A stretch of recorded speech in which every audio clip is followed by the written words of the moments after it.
Let's make a start, and I'm sure people will keep coming through as we begin the presentation.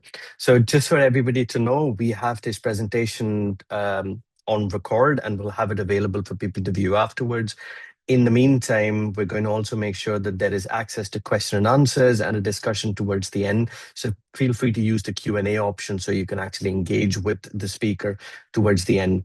We're doing this slightly differently. I'll give you a quick introduction to the seminar series, which is effectively a rapid fire introduction, and then hand over after introducing ourselves as the organizing committee to Leah so that she can speak to you on her topic. We will not be recording the Q&A session, but we have everything else on record, so that should be available later. So welcome everyone to the Quantum Technologies seminar series. This is an online and face-to-face seminar series where we'd like to deliver a diverse range of speakers from industry, charities, NGOs, academics to highlight the multidisciplinary range of skills that can be deployed in this field. It's co-organized and co-supported by both the QuSIT and the QEPNT Hubs. And we have today our speaker from University of Birmingham. Dr. Alconcel is a spacecraft engineer and associate professor in the School of Metallurgy and Materials. I'm going to leave her to introduce herself throughout the course of her talk and her presentation. But before we go to that, a quick introduction from me, Lucy, and Bharat. I'm a Chancellor's Fellow and Assistant Professor at the University of Strathclyde. My interest is the clinical translation of quantum and classical optics, and I'm part of the QuSIT Hub, interested in all things science and early career research and development. So over to Lucy. Hi, as Akhil said, I'm Lucy. I'm a postdoctoral researcher at the University of Durham. As part of the QuSIT Hub, I'm performing terahertz imaging, so quantum-enabled terahertz imaging with a new method. I'm also interested in the kind of translation of quantum technologies into applied fields, and also anything EDI, outreach, and early career. Bharat? Hi, I am Bharat Pokhrel. I'm Head of Skills Training and Engagement at QuSIT, based at the University of Glasgow. I'm a brown person wearing glasses, and my pronouns are he and him. I am one of the members of the organizing team for Quantum Technology Seminar Series. Welcome. Thanks. So without further ado, over to Leah. All yours. Brilliant. Thank you very much, Akhil, and the rest of the organizing committee. I'm just going to share my screen and make sure that everyone can see it. Okay, can everyone see my slides? Brilliant. Okay, that's thumbs up. Wonderful. So my title of my talk today is let me explain why I'm not a rocket scientist and how I fell into leadership. So I've kind of divided the talk into those two sections. And what you can see in the background there is my favorite space mission, which is the cluster mission, which is now finished, although 2 of the spacecraft are still in orbit around the Earth. And it will become clear why this is my favorite mission as I go through my talk. So we'll start off with I am not a rocket scientist. And there's a comic there from XKCD, which I'm a fan of, and I'm sure lots and lots of other people who are here today are as well. And I love this little extendable idea, the extendable rocket, something that can go 370 kilometers into the stratosphere and beyond is a very hilarious idea. So who am I? I am trained, so professionally, I am a physical chemist originally. That's what I trained as. I'm also a spacecraft engineer, which is what I became after as a physical chemist. As a result of being a spacecraft engineer for many years, I am a fluxscape magnetometer calibration expert, at least in terms of when it's deployed in space. I'm also a space data archive nerd because I've had to deliver a lot of magnetometer data, many hundreds of millions of vectors to various space data archives over the course of the last 20 years. And I am a developer of techniques for space domain awareness and space sustainability, and that is my most recent hat. My identity includes being mixed race, so I'm half brown, half white. I'm a Pacific Islander. I'm also an immigrant, as you can probably tell from my accent. I'm a carer of children, and I'm very passionate about ED&I. And here is a picture of me with my laser table as a postdoc. And I'm sure this is the sort of image that quite a lot of people who are part of the hub can relate to. I'm sure everyone's got a picture like this of them peering across a table full of optics that may or may not be aligned. I think in this particular case, they're not correctly aligned, but I needed to take the picture anyway. So I'm going to walk you through my career path. I would like to start by saying I don't recommend attempting to emulate this. It is highly improbable and very odd. So step one, well, I mean, starting from when I was pretty much an adult, was to go to university at age 16. I would not recommend this. I think it's too young. I was definitely too young for it. I went very far away from my family to a strange city, to Los Angeles, and started a course in physics at university there. I did, however, manage to survive the experience and acquire a bachelor's degree in chemistry, not physics. There's a whole story behind that as well. I was allowed to pretty much design my own curriculum. That was a great freedom that I had as doing a natural sciences degree, which I highly recommend. I think that was a real strength of my program. But somehow I still managed to fall short of a minor in both physics and maths. I did enough for if I'd had one more module in one or the other, I would have had a minor, but I didn't. So I found all the prospective graduate jobs really boring, and I didn't know what to do with myself. So in my final year, I asked my project supervisor, what should I do? And she said, have you ever thought about doing a PhD? And I said, no, absolutely, I have not. I don't know what that involves. Explain me, please. And so she put me in touch with a number of different people and encouraged me to apply for the positions that they had open. And I'm very glad that I took her advice and I went and visited people who I might want to do a PhD with, because perhaps instinctively, I selected my project not just based on the interest that I had in the research, but on the person who is going to be my supervisor. And I feel that this is a really key piece of advice that maybe gets missed a lot, is you're not just choosing what research you're going to do, you're choosing who you're going to work with for quite a long time. And so I got very lucky, I think, in that way, that I did make that choice based not only on the project, but also on the person. So Bob Continetti at the University of California, San Diego, talked to me into spending 5 years in a basement with a laser and a lot of noisy vacuum pumps. And I ended up with a PhD that was titled Energetics and Dynamics of Reactive Organic Intermediates. And I got a number of papers out of it, and things were looking pretty good for me. So I decided, well, now that I have to find a real job, I will apply for various postdocs. And I was offered a joint one with Caltech and NASA's Jet Propulsion Lab. And I spent 3 years on the 8th floor of Building 308 with a laser. So all of this looks like, I think, a recipe for academic success and for a trajectory that continues along the academic path. So brace yourself for my next move, which is to quit academia, move to London and become unemployed.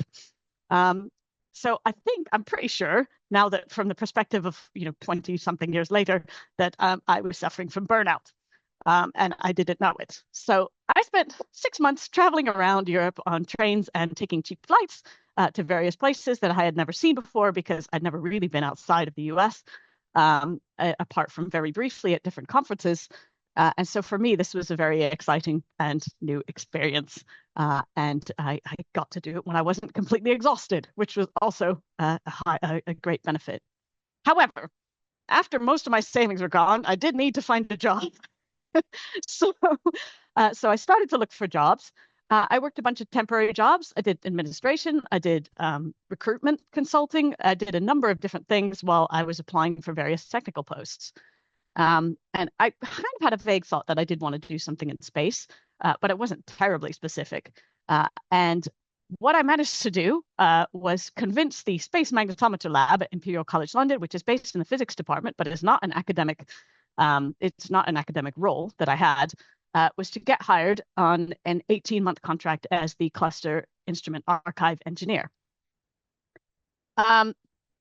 Step 9 was to retain that title now for over 20 years and acquire along the way lots and lots of other mission experiences with Cassini, Rosetta, and JUICE, doing operations, doing calibration and archiving of magnetometer data, and for JUICE, being the product assurance manager, which meant I helped with the design and build of the magnetometer for JUICE that's on its way to Ganymede at the moment. So I'm going to do a little bit of egregious self-promotion here. If you're wondering what the cluster mission is, which a lot of people don't know what it is, please do watch this film. It's very cool. It's called Seas of the Sun, and it is about 45 minutes long. It is a European Space Agency film. It's about 45 minutes long, and it's all about how the mission got going and how actually it came back from quite an astonishing failure. It was on the original four cluster spacecraft were on the first Ariane 5 launch, the maiden Ariane 5 launch, which exploded, which meant all four spacecraft were lost. Now, normally you don't come back from this. There's, if you fail at mission launch, you've failed and the mission doesn't go ahead. But cluster was rebuilt in 3 years and relaunched and was very, very successful over the course of 20 years after being 25 years, sorry, after being launched. So I'm in this film, which is part of why I think it's really cool. But I think it's really worth watching because it's a very unusual story. And the successes that the mission had with the science that it did have been foundational to our understanding of collisionless plasmas. It's really a remarkable thing. Okay, so I was having a wonderful time being a spacecraft engineer, but eventually this became a bit of a problem because I am married to another academic. And a two-body problem became a four-body problem when we had children. So commuting between London and Birmingham for 6 years really took its toll. I became just exhausted and unable to continue. So step 11 was to get a job in Birmingham. And I wasn't being terribly picky about it, I have to say. I just needed something. So I became a research facilitator. Now they're called research support officers in the School of Engineering here at the University of Birmingham. And that led me to unwittingly step into an amazing opportunity. I walked into the office of the then head of School of Engineering, whose name is Professor Clive Roberts. And he had a book open on his desk and he was looking very stressed. And I looked at the book and it was called Spacecraft Systems Engineering. And it's by Fortescue and Stark, which is one of these sort of seminal texts for spacecraft engineers. And I opened my mouth and I said, "Oh, spacecraft engineering, I know something about that." He gave me a very funny look. I was there for a meeting that was not about spacecraft engineering. And he said, "Please sit down and tell me some more about that." And so we spent the entire meeting talking about various missions that I'd worked on and what kind of roles I'd had, and all the little bits of detail. I ended up drawing things on a whiteboard and all sorts of stuff. And it ended with him asking me to give a guest lecture because he had to teach spacecraft systems engineering. He's a railway engineer. So he was really keen to get someone in who knew what they were talking about from actual experience. So I gave this lecture and thought nothing of it afterwards. And about 2 weeks later, I got an email from someone I didn't know to say, how could we have a conversation about your guest lecture? I'd be interested in knowing if you'd be willing to do more. And it went from there to me applying for a job as an academic so that I could teach spacecraft engineering. And now here I am. I'm still here, but also doing lots of other things. So I will get to that in a bit. But I see it as that opportunity, and I attempted to make the most of it. And so this is where I am now. That's me on the left-hand side giving a talk at the Appleton Conference, not 2025, but 2024, on behalf of QuSIT. In the middle is myself and Dr. Matt Taylor, who's a heliophysicist with the European Space Agency and also one of my best friends. Maybe we are being a bit silly.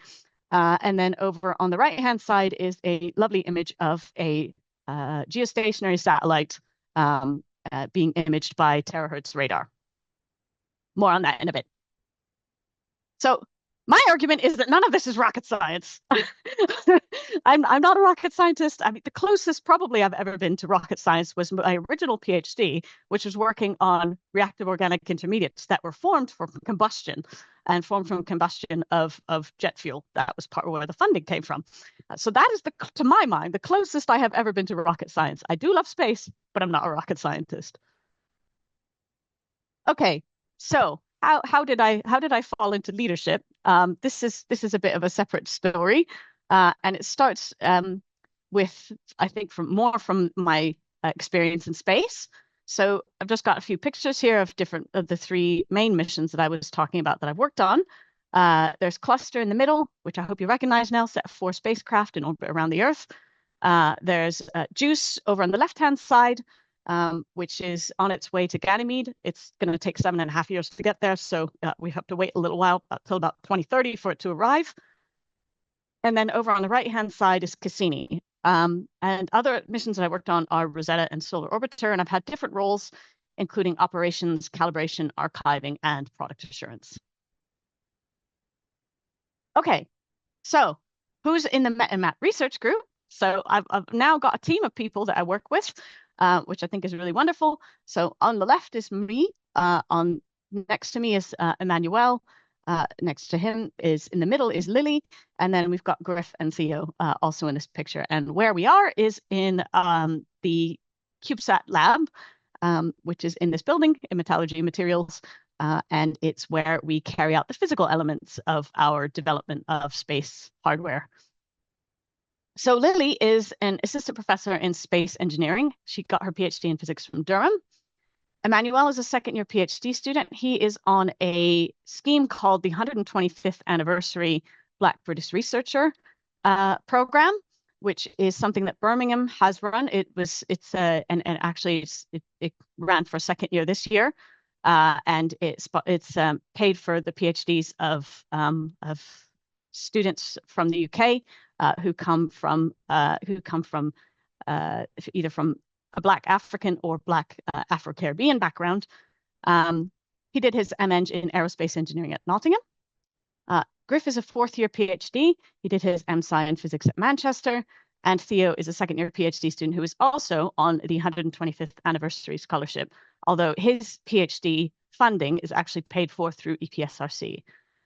He got his MSci in physics here at Birmingham. So not pictured are Morgan, who's another 4th-year PhD student, and Riley Wilkins, who's a 1st-year PhD student, and another PhD student who will be joining us is Nina Merrick, and she starts in February of this year. So there's quite a few of us all of a sudden. It does feel like all of a sudden to me, even though it has been going on for a little while, as you can see, because Griff and Morgan are in the writing up stage now. This feels like it has happened unexpectedly.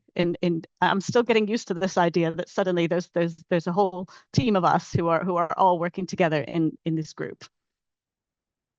So we have a bunch of different backgrounds and different skills. So we have expertise in space payload instrument design. A lot of that comes from me, but also in orbital trajectory and encounter modeling.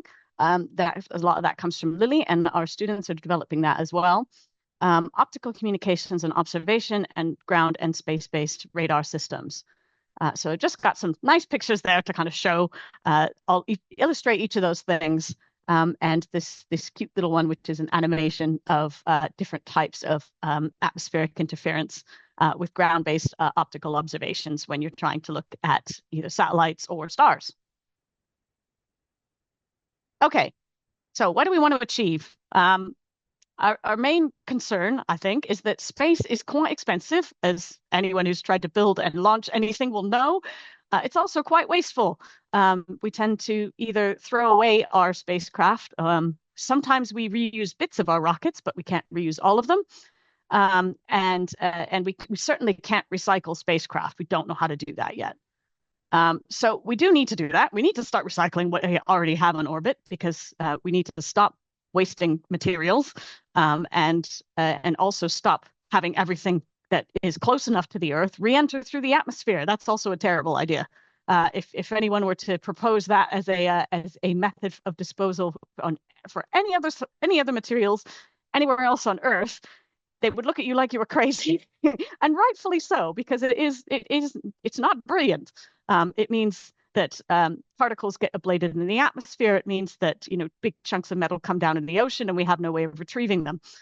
It's a very silly way of disposing of materials. The other problem that we have is it's actually really difficult for us to see our satellites when they're on orbit.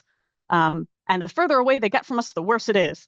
We know very little about the physical condition of them from direct observation. We have housekeeping data, so we have electronic data, but that doesn't tell us anything about the surface, and it certainly doesn't give us much advance warning of failure. So our group, what we want to do is to provide the tools to observe spacecraft, to make sure that we can do things like repair them, and rather than chucking them away in these terribly wasteful manner. So we use near-Earth space quite a bit, and there are some regions of space that I'm going to talk about. So I wanted to introduce this because I know not everybody thinks about space all the time. So this diagram shows the different different orbits around the Earth, in particular Leo, which is low Earth orbit, 150 to 2,000 kilometers altitude. That is where most of our spacecraft reside, and that is why quite a lot of the spacecraft that we do have up there end up getting disposed of through atmospheric reentry. Then there's MEO, which is a very big range, actually. That goes from the top of Leo, 2,000 kilometers, all the way out to GEO. So GEO is a very specific altitude, geosynchronous, allows you to stay over the same point over the Earth at all times. So that's where you have an orbital period that is a sidereal day, which is approximately 36,000 kilometers. So those are really far away. We can't dispose of them by any other means than moving them to a graveyard orbit. And then there's funny orbits like HEO, a highly elliptical orbit. This is kind of orbit that Cluster is in, where you might be very far away from the Earth, you might be very close to the Earth, and they also tend to be highly inclined. So they go for quite a wide range of latitudes of the Earth. So the two that we use the most are Leo and GEO. GEO's not as densely populated, but a lot of our really valuable satellites are there. So the ones that cost in the billions to build. So how do we keep track of things in space?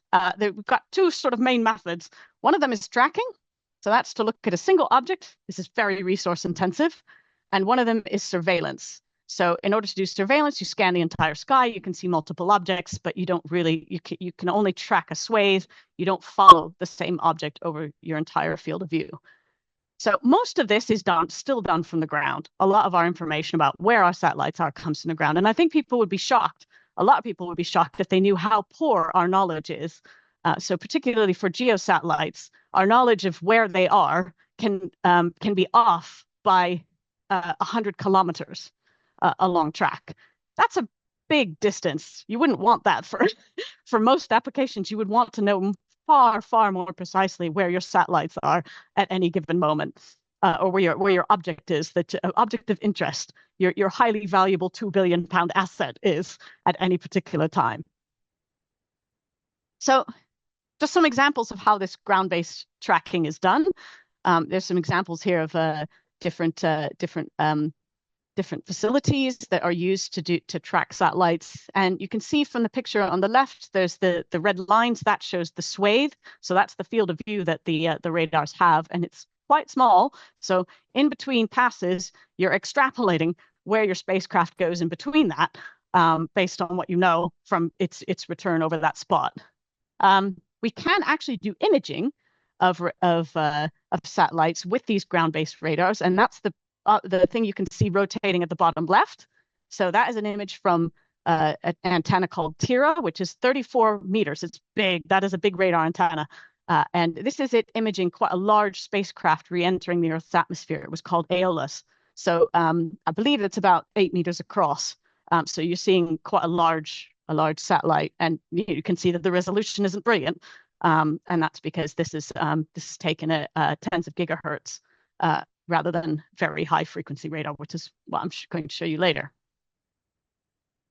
We can also use optical tracking methods to look at spacecraft, but a lot of the optical telescopes that we have are not designed to track resident space objects or space debris. They are for looking at the stars and other astronomical phenomena, not for looking at tracking objects that are just in standard patterns around the Earth. This is changing, by the way. There are some dedicated networks that are being built in order to simply track satellites. We can also do optical tracking on orbit. This is hard. It's really, really hard. So there are a couple of companies that are doing this, HEO and Astroscale, and those are some images that they've taken on orbit. So this requires either opportunistic flybys from spacecraft that are already in orbit. So these take place at high relative velocities. That's what you can see on the left and why those images are fairly blurry, because those cameras were not designed to track objects that are moving at high relative velocities. It has to undergo, all optical imagery has to undergo extensive processing to desmear it. And if you're going to do something like what Astroscale are trying to do, so they are trying to capture space debris. That's their goal, and to bring it safely down to Earth, again via atmospheric reentry. But it is better than leaving large chunks of debris, particularly things like this spent rocket body, which still probably has fuel in it because it's really old. You have to do rendezvous proximity operations in order to be able to grab it. So all this sort of stuff requires a lot of planning and maneuvering, and particularly for RPO, you have to have low relative velocity. So you have to match your orbit of the spacecraft that you're going to use to image, or try to grab your defunct object in order to do that. So why does any of this matter?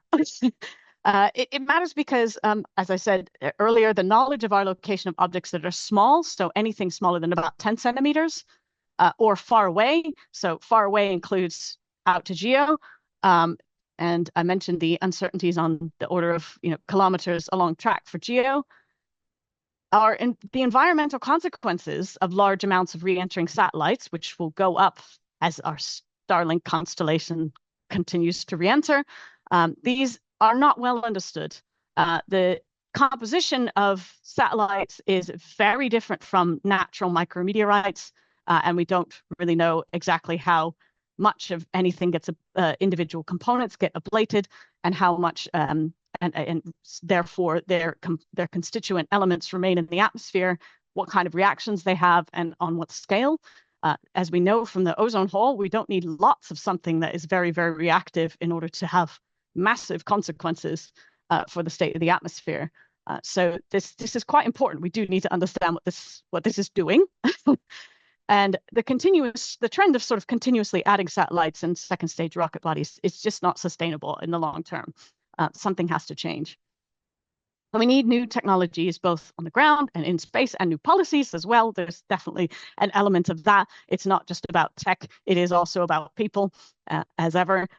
So we need new technologies for locating and assessing the states of satellites and debris. So this is called space domain awareness, or space situational awareness. Let's not end up here. We don't want a Wall-E situation. That's just it would just be a disaster for the future, for our future, and for any hope we have of sustainable space exploration. We also don't want to normalize this. Now, I don't know if people know what this is, but this is a propellant tank from a Falcon 9 rocket, which ended up in the work yard of Adam Barucki, who took this picture, and he owns a work yard in Krakow in Poland, and he found this in his work yard one morning. So that is not something we want happening sort of at random, particularly from commercial operators who don't like sharing information, and who indeed don't really necessarily report when they've had a problem like of something on this scale. Okay. So our group, one of the things that we work on is trying to develop new space-based instrumentation to produce high-resolution imagery. So in order to do this, we've tried to demonstrate that it works through simulation. So we've built simulation tools for modeling trajectories and satellite encounters, tools for generating sequences of imagery, and techniques for segmenting, classifying, and then extracting features from the sequences of images that we've produced. So when you're observing a satellite from another satellite, what you have to do is you have to select a target for the observation. So that's the OS. Sorry, my O and my S have gone vertical instead of horizontal. Determine what the desired repeat time is. So how many times you can observe the object. You have to consider all the orbital perturbations and the probability of conjunction with other resident space objects, as well as the relative velocities. How are you going to be able to do this at sufficient velocity or slow enough velocity to be able to make the observation. So this diagram just shows what a encounter geometry might look like. So you only encounter a particular object for a very brief period. So these encounters that we've designed, the monitoring satellite sees the observed satellite for about a minute. That's it. That's the duration of the encounter. So it's not very much time to make a series of images. And that is part of why we want to use very high frequency radar. So we're looking at sub-terahertz frequencies on the order of hundreds of gigahertz. A lot of what I'm going to show you in these images is done at 300 gigahertz. And so what we want to do is to be able to characterize not just one encounter between the monitoring satellite and the observed satellites, but multiple ones. And we want to let the orbit evolve enough that we can actually see the spacecraft, the observed spacecraft, from lots of different aspects. And that will help us to build up a three-dimensional picture of the condition that it's in. So for this radar technique that we're using, which is inverse synthetic aperture radar, a high relative velocity is actually desirable, which is what you don't want for optical imagery. So it's a very different sort of regime of observation from, I think, the conventional. So in order to demonstrate that we can do this, we have to create different deployment scenarios and propagate a series of encounters and then generate the imagery from all of them to see if we actually can build up this three-dimensional picture and track features and understand what state a spacecraft is in. So in this particular work that I'm about to show you, we designed two different encounters with monitoring satellites in slightly different orbits. Well, significantly different orbits, I should say. And it's using the same ISAR sensing system for each of them. Each of the purple dotted lines in these sort of shells that you see in the lower right and lower left show frames generated for a single encounter. So each of those dots, you get a complete image of the spacecraft. And you can see that over the course of 20 days, which is the number of the encounters that we've shown in these diagrams, you can see there's a tremendous diversity of perspectives that we can achieve looking at our spacecraft. Now, one of the things we can't do with this radar system, we can make these wonderful images, but it's a very narrow beam. We can't track the satellite with that radar. And so what we need to do is to pair it with an optical system. So this little animation that you've just watched shows our paired optical system tracking the satellite as we approach it from a distance of a couple thousand kilometers up to the encounter, which is at 100. So we can use this as well, this technique. We can use this as well for real-time conjunction analysis. So the optical system, the idea of the optical system can be deployed in ways other than simply aiding the formation of radar imagery. So if we're going to simulate this, how do we go from a CAD model to a radar image? That's quite a big step. So what we've done is we've built a simulator that can do this, and we call it GEIST. So it's the graphical electromagnetic simulator for terahertz frequencies. And the flow chart for how this works is over on the left-hand side. But basically, we start with a CAD model, we import it into Blender, we implement inverse ray tracing, we generate a scatter map, and we generate an ISAR image. And I've allowed myself one equation on this slide, which is the one that shows how you map all the scatter points into the terahertz ISAR image, which I will show you. Okay, so we've used quite detailed CAD models for our geo assets, and from those models you can distinguish different features on the spacecraft, and I've shortened the solar panels to kind of aid the visualization. And if you look at individual frames that are generated from the pipeline of the GEIST simulator, what you can see is there's a number of different features that stand out depending on what orientation the spacecraft is in when the image is taken. And as you go through the deployment, different things stand out at different times, which is brilliant. So you don't want to do this individually. No one wants to sit there because several hundred of these frames get generated, up to several hundred of these frames can get generated in a single encounter. So we don't want to do this manually. How can we do this automatically? Oh, I did want to show you some nice movies of this. So this shows you how the image evolves over time. So this is at 300 gigahertz with 5 gigahertz bandwidth. For the two different deployments, so you can see how the images are different between the two deployments. So what we want to do is we want to take that series of frames and we want to align them. So the way we do this is we put them through a series of affine transforms. So S over on the left-hand side, that's our original frame sequence. Then we take each of those and we put them through rotation, shear, and translation, and we end up with an aligned set of images.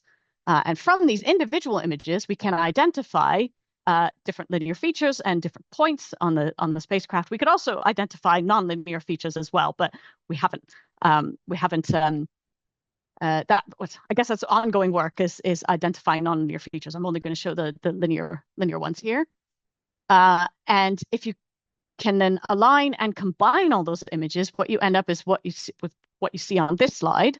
So there's at the top left, there's the median image. In the middle is the mean image, and at the bottom is the detection of different features through a feature extraction method. So one of the things I think is really striking is that in individual images, you cannot see, for example, the struts that connect the solar panels to the body of the spacecraft. But once you've combined all of them, you can see those very, very clearly, and you can identify them. You can also identify shadowing. So the pink diagonal line that you're looking at is over on the right-hand side is the shadow of the spacecraft bus projected onto the solar panel of the spacecraft, and this comes from the perspective that you're looking at it. And so in a single frame at the top, you can see just the single pink line. But once you've got this cumulative image, you've got a really, really robust identification of a particular feature on the spacecraft. And this can be a really powerful tool because that lets you know whether or not it's a permanent feature or an artifact or it's actually something that's connected to the spacecraft or if it's moving. So this is, I think, going to be a really powerful tool for analyzing spacecraft imagery in the future. Okay, so where do we want to go with this? What we'd like to do is do some more, to be able to do feature extraction on spacecraft with a more irregular shape. The shape of spacecraft that I've been showing you is fairly standard with the two sort of solar panels as wings and the spacecraft bus, but there are lots of other potential shapes for spacecraft, and it's particularly when they're damaged. Also, spent rocket bodies look completely different from spacecraft, for example, and so we'd like to know how we can do this.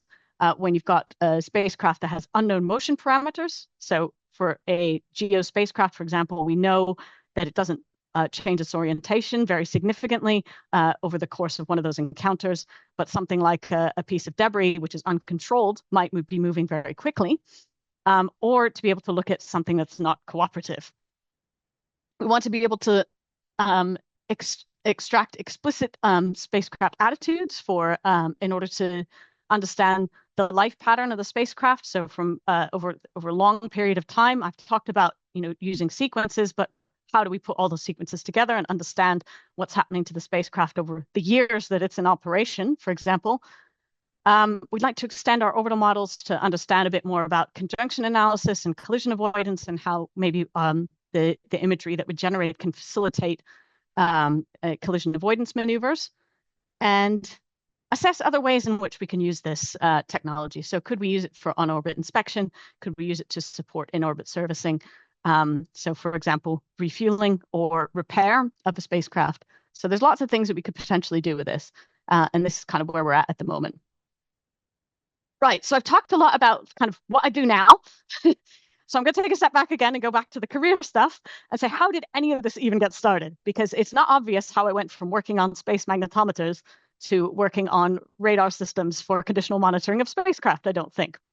And it started, again, with a seizing a particular opportunity. Someone asked me, Professor Marina Gashanova over in electrical engineering, do you know how to use SDK? I said, yes, I do.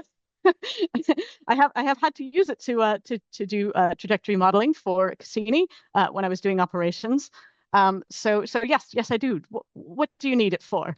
And this led to a very long series of conversations, and eventually application for a UK Space Agency grant to kick off some of the work that I've just shown you. And we were successful with it, which was brilliant. That was my first time being the PI of a largish research grant. It was 250K. So it was really, really amazing to have that be have that experience and have it be a success from those very initial discussions about how am I going to use SDK in order to model these encounters. Following on from that, we've also applied for an EPSRC standard grant, which we were successful with. Marine is the PI on that one. I'm now the PI of the Birmingham PI of the Midland Space Cluster, which is run by the University of Leicester. It helped me to get involved with the hub. And we applied recently for 2 more follow-on UK Space Agency grants to work on the radar system. One of them was successful, one of them wasn't. That's fine. We'll take it. 50% success rate's pretty good in the current environment, I am very sad to say. The UK Space Agency grant, the first one at the top, led to us hiring 2 postdoctoral research assistants. One of them has been retained. That's actually Professor Lily Bisley. So she started in February of last year as an assistant professor. So in the last 2 years, we've managed to publish 3 journal papers and 6 conference papers, which I think is a fairly good outcome. We're still working on some of the outputs from that Space Agency grant, which is now finished, as well as the EPSRC standard grant, which is now kicked off. So suddenly we have a research group. What are we going to do with it? So what else do we want to do? We want to use not just radar, but also optical techniques to improve our understanding of resident space objects. So one of the problems that we ran across that has really kind of captivated us is trying to understand exactly where RSOs are, and trying to do it in a way that doesn't require gigantic telescopes and huge, a huge investment of development money in order to make this happen. So we want to try and use some novel sensing techniques, curved sensors and event-based sensors to try and see if we can improve RSO knowledge, RSO location knowledge. We'd also like to understand better how resident space objects are oriented, so their attitude, and how they move from those observations, not just our own observations, but also historical databases of optical observations, including light curves, to try and understand better how objects change over time, particularly ones that are not controlled, so debris objects. We'd like to raise the TRL of the sub-terahertz radar sensing system, and we'd also like to merge our imagery, so fuse the optical and radar imagery so that we can robustly identify RSOs, their features, and their conditions. And this is a topic also that's quite close to my heart, which is to encourage global data sharing with robust, well-documented, and accessible data sets, adhering to the FAIR principles. If you don't know what the FAIR principles are, FAIR stands for findable, accessible, interoperable, and reusable. And one of the issues that we had with public data sharing is there is actually quite a lot of space data that is publicly available. I don't think it's very easy to get to, and I don't think it's very easy to understand how to use. And so both of these things are an aspect of sort of space and space data that the research group wants to work on and does work on, in fact. And of course, going back to the magnetometers, I do love testing and calibrating magnetometers, and I would welcome the opportunity to do so for arenas other than just for space. Okay, so that's the research, individual sort of research interests and interests of my research group. What else would I like to be a part of changing? Because if you're going to be an academic, then I feel like towing the line and adhering to the status quo are easy to do, but I'd rather not. I'd like to make a difference, and I'd like to make a difference by building a kinder and more collaborative academia. I'd like to see us just generally be nicer to each other. That would be a good start, and not quite so competitive all the time. I know that the current funding environment does not encourage us to do this, but I really do think it is key. I'd like to hear less about breaking down barriers. I'd like to hear more about opening doors.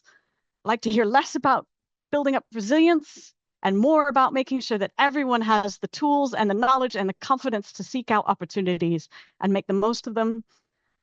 I want us to be able to acknowledge people's characteristics, people's differences, without that having to be the main focus of the conversation about them.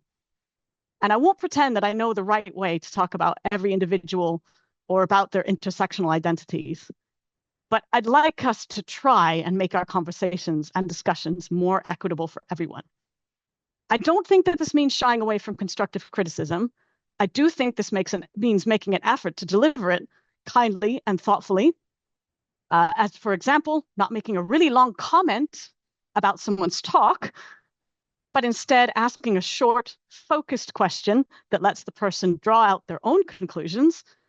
And finally, if anyone wants to talk to me about any of these issues, or about space sustainability, or space situational awareness, or FluxGate magnetometer calibration, my door is always open. So thank you very much for listening.